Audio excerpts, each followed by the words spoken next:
This is Volume here, bringing you another season of the CPC, the Continental Pokemon Championship, as you can see on screen, and we are bringing you the draft analysis, or draft recap. That was really badly said, but let us move on. So, we are 16th pick here for the wheel pick for CPC Season 8. We did a point bid system based on how many things you uploaded, how many videos you uploaded. Fortunately, I didn't really upload last season. I was busy. School gets in the way of these things. It happens. So I managed to upload one video, but this season I'm planning to upload as many videos as possible. So hopefully all videos. And I will be away for 2 weeks during this season, so hopefully I'll work out a deal with my good friend 681 Shadow to help me get these videos uploaded without me actually having to be there. That is a separate problem though, so let's get right into the draft. So I'm the wheel pick, and that's not really great for getting powerful picks, and we decided to let a lot of strong things through. We let Lele and Megaladios and Aegislash, now they're all legal. It's oh boy, and then you have your classics like Mega Mawile, Lando I, Tapu Koko, Lando T, all these things. Luckily, Lele and Aegislash are no Z, so they are not as strong as they would otherwise be in a normal league. And if you remember from last season, I do believe I uploaded a draft analysis that I was first pick. So I got to first pick Lando T, which personally is one of my favorite mons to use in the draft format. I also could not use Tapu Koko, but I believe my brain is too small to use that champion Pokemon. So let's just so there's a lot of things going into this first pick that I'm thinking about. I don't really know what I want. Most good things are off the board. I'm thinking maybe I get to choose 2 things, so I want Mega Scissor and something else. But Mega Scissor gets taken round 1. I don't know if that's really good or not, but nonetheless it gets taken from me. Now things are up there's Tornti, Garchomp, and Risepool's picking right before me, so he says what he's gonna pick, and he's saying unless I'm gonna take one of these 2 things, and he's gonna do this. He's Garchomp and Tornti, and I'm do I really want Tornadus T that round? And then I'm looking at the previous draft, and Scoot picked Clefable round 3, and you know what? Clefable's up, so that's what I went with. So not round 3, but he third picked Clefable. We're in the same meta. I don't know if that third picked Clefable was grounded, but 16th Clefable is not bad in my opinion. So we managed to snatch up this fairy type. It's slow, but it's not supposed to be fast. It's a tank. It wish passes. Everyone knows what Clefable does. I mean, it's a pretty simple Pokemon, though it does stop. It's really annoying to deal with for a lot of teams. Stuff setup sweeping. It can also just calm mind sweep other teams. This mon has the potential to be extraordinarily obnoxious. The question is whether I will be able to use it effectively or not. So I'm trying to draft my team around this. So now as for my second pick, I got a fairy type. So obviously I'm looking for a steel dragon type core now.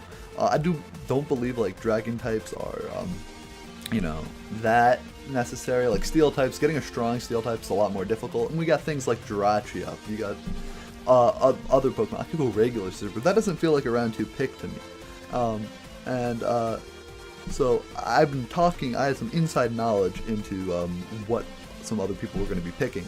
So I knew if they would pick this, but obviously I would be able to pick if because I'm first, right? So that's the danger of telling someone else. But I'm not sure exactly what I want. I really I was struggling to figure out what I wanted to do with this draft, and I first picked Clefable. I was alright, we're going with that. To follow that up, I went with my boy Excadrill here. So last season A12 used it really well. So I looked at teams like A12's and Scoot's team from last season, because they both made semifinals. They both did relatively well in the regular season, though I think A12 might have gone 7-3 or 6-4, and Scoot went 6-4. I also went 6-4, but my team was pretty simplistic. It was straight raw power, U-turn momentum with wall breakers, 7-mon team essentially with 3 other random mons. And I will not be able to grab 2 of those mons that I will use, Lando T and Mega Scissor. So I grabbed Excadrill, which did end up going like round 6, I believe, in Season 7, so this seems like a relatively early time to pick it, but I did know that it was going to go round 2 if I did not pick it. So I decided I was going to pick it. I sniped it from my good friend Henry, so he was unable to go with Excadrill, but I have it. And so now I'm looking at like a sand team to set things up. I'm now looking for a nice dragon type to help complete my Fairy Dragon Steel, and I have a strong ground type, so I mean it is relatively expensive, but it's not like the top tier Pokemon expensive. And you know, there's a lot of mons in the top tier that I'm not personally a fan of that I could have gone with. Another thing that maybe I like, Mega Diancie is a strong mon. I could have gone that for a Fairy type. I've used it before. I was more awful at the game, and it was in Gen 6 I think, but I have improved since then. So we have on the bright side right now, we have like double rocks, we have spinning, so I'm setting up like a solid team here. I can go for a weather team, or you know, sometimes people go for this like, oh god, this guy has Excadrill, now I'm gonna take all the weather users. So I don't know if that's gonna happen to me, and I have to wait another 32 picks. But I don't really know how badly someone wants like a mon like T-Tar or like Hippowdon. Maybe T-Tar more than Hippowdon, and I mean, I don't really like going double ground. I find it awkward to have two of the same things, even though I've seen a lot of strong teams that are like, wow, these use double things. You have double electric types, like immunities that support your flying types and things that and makes your wall force so much more obnoxious to deal with, because you have all these ways to support it.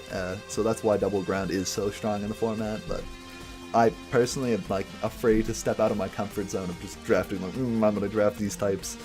Gotta click my random checkboxes. So I got like a strong attack sweeper, I've got a calm mind sweeper, so I've got some nice sweeping potential. I've got support.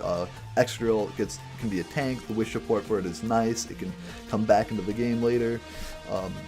So I got a spinner, I got a strong steel, strong ground. I'm just rehashing these things. So anyway, I'm looking at like a dragon type, and I'm looking at like the Latios in particular.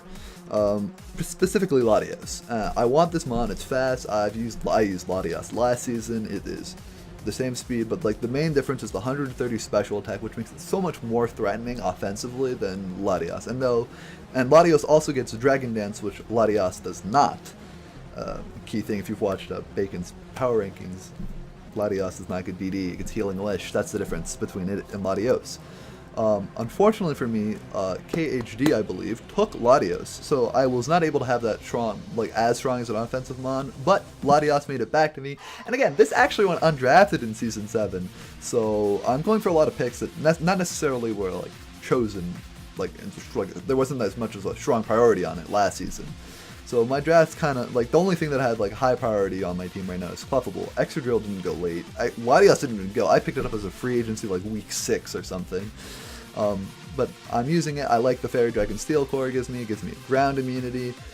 It gives me a nice special sweeper too. So I have a special sweeper, I have a physical sweeper, it's a great tank line too. It kind of sets up some okay speed tiers. I got like 88, 61, and like 110 if off the top of my head right there. Maybe it's just like 60 or 50 for Clefable. Not really sure. And at the end of the draft, I ended up deciding that Latios would be my Z user. I went for this because based on the rest of the team I drafted, and Latios has such good coverage, and I really wanted to use Z Latios last time. I sometimes, you know, when you have a mon like Lando T, which I used as my Z user last time, it's kind of hard to throw the Z on it because you also want to maybe run a Rocky Helmet, or you want to run Leftovers, or you want to run like Choice Scarf, Choice Band, some weird sets. So you aren't always able to fit the Z onto But in Latios, though, however, benefits from having a Z Crystal on it, because knockoff will now do less damage, and one of the things that Latios struggles with is switching in on knockoffs. It still doesn't want to take a knockoff from something, but it won't get its item knocked off if it's a Z Crystal, and it will take less damage. So I can still run Cobra Berry, I can still run Leftovers, I can still run Life Orb, I can still run Choice Scarf, I can still run all sorts of random items on this thing. But the Z Crystal allows it more wall breaking power, it can match up, it can scare walls out because it has the Z Crystal. And so the follow-up pick I went to pair with this Latios. I'm looking for, I'm not really sure what I'm looking for now, because it's kind of hard for me to like picture what I want, and I do think that I end up with strong drafts. Like I believe Evan always says like I have a strong draft, I somehow managed to get one.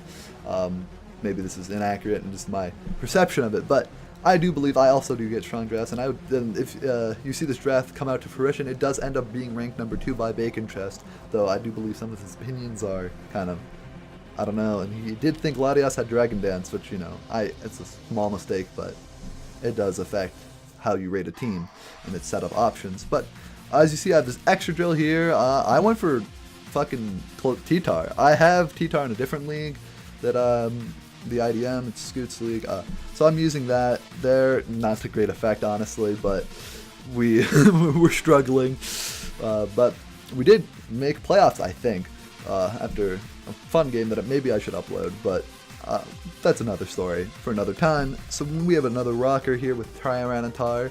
So I've got 3 rockers, 3 really strong rockers, all can run rocks. I don't know if all really want to run rocks all the time, because like T-Tar can run a ton of coverage, Excadrill can run Swords Dance, Rapid Spin, it could be AV, Clefalon, Move, and or like Wish, Soft Boil. Like, it doesn't want to run both, you know what I mean?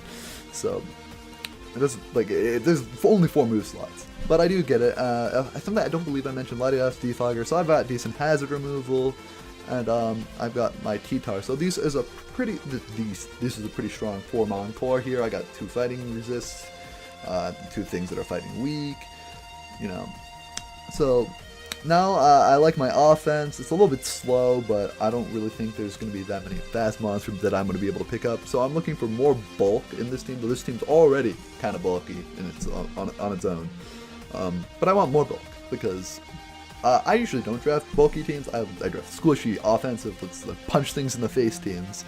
But this time around, we have to wait another 32 or 31, whatever fucking number of picks, to come back to me, and I ended up going with Amoonguss, which gives me a Spore option. I can put things to sleep. It really helps me deal with a lot of things that I cannot name off the top of my head, but it does give me a Regenerator user. The only problem with drafting Amoonguss is, this is the problem, this is why people don't always go for Amoonguss. Even though it does get Spore, it can put things to sleep, it has Regenerator. It's such a great, like, bulky mon. It's not 1,000 arrows resist. It's not a ground resist. So, like, that's the problem with Amoonguss. You draft a grass type because you want a ground resist. And I did not get a ground resist off this. So, it's not exactly what I want from my mon, but, and another ground resist I'd be looking at would be, like, Buzzwole or, like, Tangrowth. But I do believe those things went, and I didn't end up going with them, or I might have picked Amoonguss over Tangrowth. I don't remember off the top of my head. Probably not, though. So, yeah, no, Tangrowth went really early. I'm looking at it again. So, we got Amoonguss here. I'm also going to round out this tank core with a Regenerator. More regen. More tank. And Mienshow's not as tanky, more physical offense. So this team is leaning to like a physically offensive pick. But we have this whole definitely not backstreet, definitely not we're cheesing the draft to get megas that are good. So I'm just letting you know now my mega is going to be last, and it's going to be a big special attacker. So you got some time to mull over that while I continue with my draft. So I get some momentum off of this. I think my team is struggling with momentum right now. It's going to have a hard time. Like, Excadrill wants to come in. Like, it's going to be hard to get Excadrill in on things to sweep if I don't have U-Turner.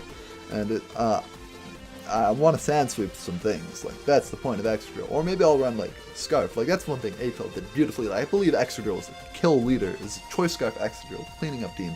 I've got some fantastic Choice Scarf users here myself with Excadrill, Latias, and Mienshao. So it does allow me to outspeed a lot of things. Mienshao gives me kind of awkward speed tiering with Latias, but at this point a lot of the fast things are gone. Bat might still be up, but I decided I wanted to go with Amoonguss over Bat. Bat is also more expensive. Amoonguss allows me to stay in a cheaper price range, and I'm already kind of low on points for the next like 5-6 mons I'm going to draft, 4, 5, 6, you don't know. But yeah, so we got nice momentum here, different types, more resist, more regenerator, more obnoxious, and let's just go right into my next pick. I'm looking for an electric type because I want momentum. I'm not killing bulky waters that easily. Amoonguss does help me with that, and does give me a nice Scald switch in, but I drafted Galvantula. Now Galvantula is also going to be my next Z user because I didn't draft that many Pokemon under 10 points for my 9-point Z user. Galvantula gets Sticky Webs, and Sticky Web supports is fantastic, I think. On the downside, you'll notice that I will not have a ground resist because I drafted a bug type, unless I draft another type, which usually I don't end up doing. Not what I do. I'm kind of strange. I like drafting different types. I don't know if it's actually effective in any way, shape, or form, but that's kind of how I feel about drafting, which, like I said, can hinder me. So, we got Sticky Webs, we got Volt Switch, we got, a lead, Suicide Lead. Galvantula, you know what it's going to do. It's probably going to set up webs, probably going to Volt Switch out. It might be used for other things. I might use some spice. I put my Z thing on it, so you don't know what I'm doing with this Mon, but I like it. It's a good Mon of mine. But honestly, this team looking like stuff that I have not used before. Like, I've used T-Tar, I've kind of used Excadrill, like not really. I wanted to use it because I hadn't used it. I've used Latias, but I've used Clefable. I've used these Mons kind of, but I've not really like put them together. And it does give me a nice, like, my tank core is strong, I think, for like switching in and out. But yeah. So I'm looking for more offense. I got another special attacker, but you know me, I like to punch things in the face. That's what I do. I don't really have, like, I have my Excadrill punching things in the face. Mancho maybe punching things in the face. Lottie could punch things in the face with its mind. But Feraligatr is my next pick, and this is Mon that people don't usually draft offensive water types, but there are so many good ones, I think. Like, in, like, Feraligatr, Crawdon. Like, these are two of the strong, like, these things will hit hard, and they're usually not drafted because people would rather have a bulky water, which I do think is very important. It does give you a Scald Switch in, it does give you an Ice Resist, it does give you a Water Resist. And Feraligatr does give me an Ice Resist and a Water Resist, and like both Mono Water is such a great typing for just tanking. But Feraligatr can sweep teams, and it can be scary, it gives me priority. This Mon is a monster if I allow it to set up correctly, and I do believe I have the team to... This Mon is going to be a threat on my team. Like, that's what I think. So that's why I went with this Mon. I wanted to use it personally. It's kind of a spicy pick. This is one of the things, like, my draft is coming to fruition. I didn't really have an idea of what I was going to do. It comes and turns into this thing. So, and I'm like, by this point, I'm like, I really want to draft Feraligatr for this team. I think it will fit nicely. It gives me an okay speed tier thing. My speed tiers are kind of, they're okay for this team, but yeah, I really wanted to use Feraligatr to sweep teams, but yeah, I mean, that's what it is. I've used it early, like a long time back in Gen 6. The last time I used this Mon, I did have a team with, like, it was physical. It was like Megalodius, Clefable, and it's kind of a dead league. Not really. It had like Gypsy and Zaza in it, but it's like, I don't remember what it was called. It's like WCP or something. But it's like Breloom, Darmanitan, Feraligatr. I remember this team. It was just scary. It was like, I didn't expect to get wins. I was like undefeated for the first half of the season. Of course, I didn't face Zaza or Gypsy because those people are gods, and I ended up, like, we ended the season early to play playoffs. Got my ass kicked by Gypsy because I was awful at Mons, but I was able to set up sweep with really easily because I had Breloom, Darmanitan, Feraligatr. Feraligatr's so strong. So that's what I wanted to say. That's my mini rant here. So now I kind of have low tier Mons. I don't really know what I want to go. I have to get 10 Mons. As you saw, we had 130 points instead of 120 points. I should have probably mentioned this earlier. From last season, we increased point budget. It's kind of like, you know, at the last Gen 7, Ruha, Gen 8, sending announced, oh boy, look at those two doggos, it's the sword and the shield. Fantastic. But this is the last hurrah for Gen 7. I'm going to see if I can make a mark. Unfortunately, I don't know what I'm drafting. Like, I'm looking at the types that I don't have. I don't have, like, a normal type. I draft Shanchino. This Mon is skill link. It does one thing. It gives me a 115 base speed. You know, it's not terrible. I already have a 110, but I mean, this thing's gonna be the fastest Mon on my team. So it gets knockoff. It can ban, you know, skill link stuff. It can be pretty utility. I don't know how likely it is I'm gonna bring this Mon that much, but it's there. And it could be, if I find an opportunity for it, it's like an Ambipom, it might come in there, it might be thrown in there. Like, I don't know if this thing gets U-turn, Ambipom does, which is why it's more points. 5 points, Chinchino, I think that's a fucking bargain deal. This Mon can be a threat. And I'm looking for more hazards on this team, even though I only have 2, but I have a spinner, so I'm like, fuck it, I want more hazards. I'm not picking up T-Spikes, but I am gonna, that's not what I wanted to do. But I am gonna pick up Frostlass, let's pretend that didn't happen, and I'm going to get Spikes, Suicide Lead, Destiny Bond, Ice Shard, a lot of things coming in this Mon. It's only 7 points, and I do think it can fit my team fairly nicely as a Suicide Lead if I want to use it. It just gives me a couple more options. Again, I'm not really the best at using low tier Mons, that's why my last draft was like fucking 6 Mon team.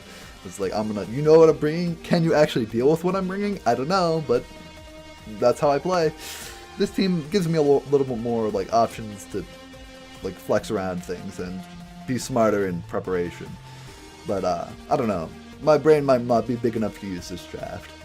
So now you might notice that I have 15 points left. You might notice that I set a special attacker wall breaker. Ah, fuck it. I'm just bringing a Megazard Y.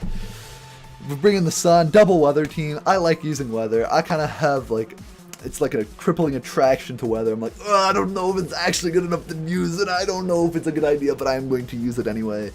And I didn't draft any other fucking thing to support with the Sun team, so I just have fucking Sun thrown on the end. I don't know how good this is. I have a kind of small like sand core thing that's kind of doing its thing, but like nothing on my team, everything on my team takes damage from sand except fucking T-Tar and T-Tar and Excadrill. So it's like, I don't know how good this draft is. I could have drafted Stoutland and Venusaur, but I didn't really want to draft Venusaur and Amoonguss. I mean, it might have been a good idea. Stoutland could have been Sandrush. Unfortunately, Stoutland is getting picked up as a free agent, so I can't get that. I could still get Venusaur. I don't know if I want to. I'm kind of satisfied with this team. Got my nice fat special wall breaker with Zard Y. I think it's an underrated mon. I haven't seen it in a while, but I do know that it is hard to fit into a lot of teams because it is 4 times weak to rocks, and it will not necessarily sweep the game, and it's just a wall breaker. But it can be super obnoxious, and that is what my goal is to do. Make it super obnoxious. So we'll see what happens. This is my draft. It's a fucking top 2 draft according to Bacon Chest. I don't know about that. My analysis skills, not strong. My prep skills, I don't know how strong they are. We'll see if I can prove that in my upcoming Week 1 match versus Bacon Chest, actually. So we'll see what happens there. I do think I have a matchup advantage, but you'll see a prep video and a battle video. You'll see all that stuff come out. Anyway, this is going to be an exciting season of the CPC. We've got some new coaches, like got promotions. Owen from the D League, you know, might know him. He's fucking strong. He's in majors. I actually don't think I play him, but he's there. I get to get some rematches versus some people who beat me. Like I got 6-0'd by Birgo. That fucking tilts me off the face of the earth when looking back on it. That's nope. Oh, anyway, gotta line up revenge there. I've fucking played Evan in like 17 different leagues. Gotta get my revenge there. I gotta get my revenge on Styx for knocking me out of playoffs. I played awfully. I played okay. Anyway, I'm going on a rant. I'm looking for revenge this season. I'm looking to pick up W's. I'm looking to go 10-0, but you know, everyone's looking to go 10-0 in my opinion. It's strong competition. So hopefully we can make it work with this draft. I do believe it is very, very strong if I can use it correctly. But I also believe I could fail horrifically with this draft. So we'll see what happens. That's, you know, find out next time in CPC. This is Volume signing out.